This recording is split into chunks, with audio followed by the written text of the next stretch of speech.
बिस्मिल्लाहिर्रहमानिर्रहीम। अस्सलामु अलैकुम वरहमतुल्लाहि वबरकातुहू। या रसूल अल्लाह सल्लल्लाहु अलैहि वसल्लम, आपके बताए हुए इस अमल से अल्लाह ने इतना रिस्क दौलत दिया है कि घर से बरकत खत्म नहीं हो रही। मालदार हो गया हूँ, रिस्क में इजाफा हो गया है, गुर्बत खत्म हो चुकी है, तंगदस्ती खत्म हो चुकी है।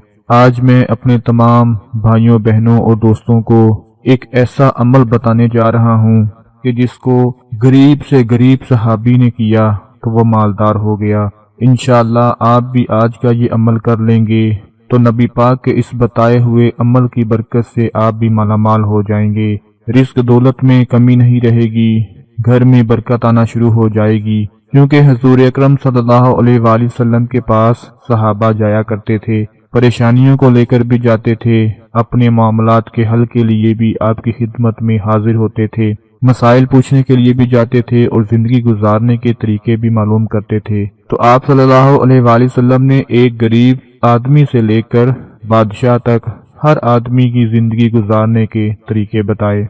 कोई आदमी चाहता कि हमारे घर के अंदर रिस्क की तंगी है, कारोबार नहीं है, परेशान है, तो आप सल्लल्लाहु अलैहि वसल्लम क्या बताते थे, क्या फरमाया करते थे? आप फरमाते कि सूरा वाक़या पढ़ लिया करो। ये सूरा वाक़या 27वें सपारे के अंदर है। और फिर ये कहते कि मेरा दिल चाहता है कि मेरे हर उम्मती के सीने के अंदर ये सूरा मुबारका महफूज हो जाए। सूरा यासीन के बारे में आपने फरमाया है कि मेरी ख्वाहिश है कि मेरी हर उम्मती के दिल में सूरा यासीन महफूज हो जाए। और सूरा वाक़या के लिए सीने का जिक्र फरमाया। दोस्तों, एक रोज एक सहाबी नबी पाक सल्लल्लाहु अलैहि वसल्लम की खिदमत में हाजिर हुआ और गुर्बत, मोहताजी, तंगदस्ती की वजह से रोने लगा। आप अंदाजा लगा लें, आज से 1400 साल पहले आप सल्लल्लाहु अलैहि वसल्लम के दौर में भी वो लोग मौजूद थे जो गुर्बत में जिंदगी गुजार कर इस दुनिया से चले गए। आज हमारे पास हर आसाइश है, हर नेमत है, फिर भी हम नाशुक्रे हैं, गिले शिकवे करते हैं। हमारे पास रहा कुछ नहीं, हम तो लुट गए, हम तो बर्बाद हो गए। हमें ऐसे गिले शिकवे नहीं करने चाहिए, हर हाल में अल्लाह पाक का शुक्र अदा करना चाहिए। दोस्तों, जब वो सहाबी रोया तो आप सल्लल्लाहु अलैहि वसल्लम की रहमत जोश में आ गई, क्योंकि आप तो रहमत लिल आलमीन हैं। आपने उसे बस 2 काम बताए और फरमाया, जाओ ये 2 काम कर लो, तुम्हारा रिस्क बढ़ जाएगा, तुम्हारे रिस्क में बरकत आ जाएगी, तुम मालदार हो जाओगे। सहाबी पूछने लगा, या रसूलुल्लाह सल्लल्लाहु अलैहि वसल्लम, वो 2 काम कौन से हैं जो मुझे करने हैं? आपने फरमाया, हर नमाज के बाद, हर फर्ज नमाज के बाद 10 बार इन्ना अंज़लना पढ़ लिया करो। पहला काम ये। और दूसरा काम ये कि जुमे के दिन अपने नाखून काट लिया करो। मेरे प्यारे भाइयों और बहनों, अभी उस सहाबी ने सिर्फ ये 2 काम किए थे कि उसका रिस्क इतना बढ़ गया, इतना मालदार हो गया कि सारी गुर्बत, मोहताजी खत्म हो गई। ये इंतहाई छोटा सा अमल है। सूरा मुबारका जो स्क्रीन पर आप देख रहे हैं, इन्ना अंज़लनाहु फी लैलतिल क़द्र वमा अदराका मा लैलतुल क़द्र लैलतुल क़द्रि खैरुम मिन अल्फी शहर तनज़्ज़लुल मलाइकातु वर्रूहु फीहा बिइज़्नि रब्बिहिम मिन कुल्ली अम्रिन सलाम हिया हत्ता मतलाइल फजर। सूरा मुबारका जो इस वक्त स्क्रीन पर देख रहे हैं, इसको हर फर्ज नमाज के बाद सिर्फ 10 मरतबा पढ़ लिया करें। जब भी नमाज अदा करें उसके फौरन बाद 10 मरतबा इन्ना अंज़लना पूरी सूरत पढ़ लिया करें।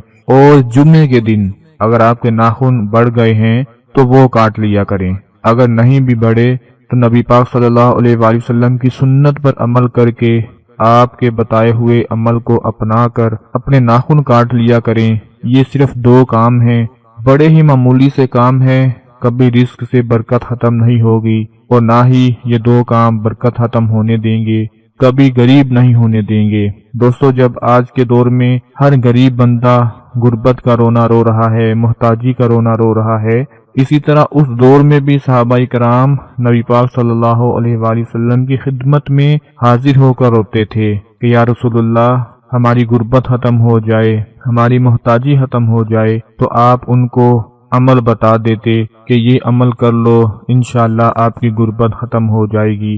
نبی پاک نے ایک صحابی کو یہ عمل بتایا، اس کے مال و دولت رزق میں اتنا اضافہ ہوا کہ اس نے اپنے رشتہ داروں میں بانٹنا شروع کر دیا، اور اس کے اس عمل کی طاقت سے ساتھ والے پڑوسی بھی مالا مال ہو گئے۔ جو عمل میں آپ کو ابھی بتا رہا ہوں، یہ عمل بھی بہت ہی خاص عمل ہے کہ جب اپنے گھر میں داخل ہونے لگو تو پہلے سلام کرو، چاہے گھر میں کوئی موجود ہو یا نہ ہو، پھر مجھ پر سلام یعنی درود شریف بھیجو اور ایک دفعہ سورہ اخلاص پڑھ لیا کرو۔ یہ نبی پاک صلی اللہ علیہ وآلہ وسلم کا بڑا ہی پیارا عمل ہے، جس کو میرے تمام بزرگان دین، بڑے بڑے غریب سے غریب لوگوں نے اس کو اپنایا، اور اللہ پاک نے ان کے گھروں میں رزق، برکت اور دولت سے نواز دیا۔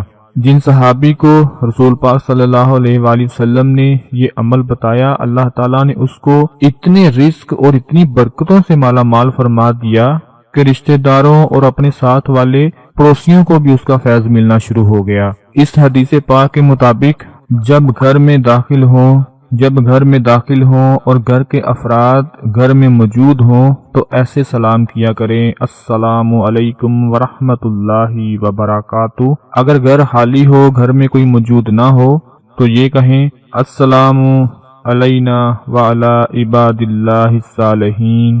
اس کے بعد نبی کریم صلی اللہ علیہ وآلہ وسلم پر درود و سلام بھیج دیا کریں، الصلاۃ والسلام علی رسول اللہ، اور اس کے بعد ایک مرتبہ سورہ اخلاص پڑھ لیا کریں۔ دوستو، یہ عمل کر کے دیکھ لیں، انشاءاللہ میرا پروردگار، میرے مالک نے چاہا تو نبی پاک کے بتائے ہوئے اس عمل کی برکت سے کبھی آپ کے گھر میں رزق دولت کی کمی نہیں آئے گی، کیونکہ یہ اس ہستی کا فرمان ہے کہ جس جیسا اللہ پاک نے پہلے نہ تو کسی کو بنایا اور نہ بعد میں کوئی آئے گا، اور نہ ہی ایسا کوئی بنے گا، جن کی شان میں اگر سارے جہاں کے جن و انس مل کر لکھنا چاہیں تو ان کی زندگیاں ختم ہو جائیں، لیکن وہ آپ صلی اللہ علیہ وآلہ وسلم کی زندگی کا ایک باب بھی مکمل نہیں کر سکتے۔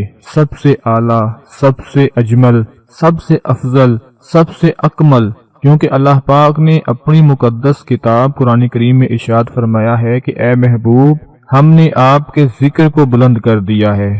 جس ہستی کا ذکر اللہ پاک بلند کر دے، جس ہستی پر اللہ پاک خود درود پاک پڑھے، خود درود بھیجے اور ساتھ فرشتوں کو بھی کہے کہ اس ہستی پر درود بھیجو، جس ہستی کا چلنا پھرنا، اٹھنا بیٹھنا، سونا جاگنا، کروٹیں بدلنا، کھانا پینا ہم تمام مومنین کے لیے باعث نجات ہے، باعث شفا ہے، اس ہستی کا کیا مقام ہوگا اگر وہ ہستی ہمیں کوئی عمل بتائے ہمارے رزق میں اضافے کے لیے، رزق میں برکت کے لیے، محتاجی سے بچنے کے لیے، تو کیا ہم وہ عمل نہیں کریں گے؟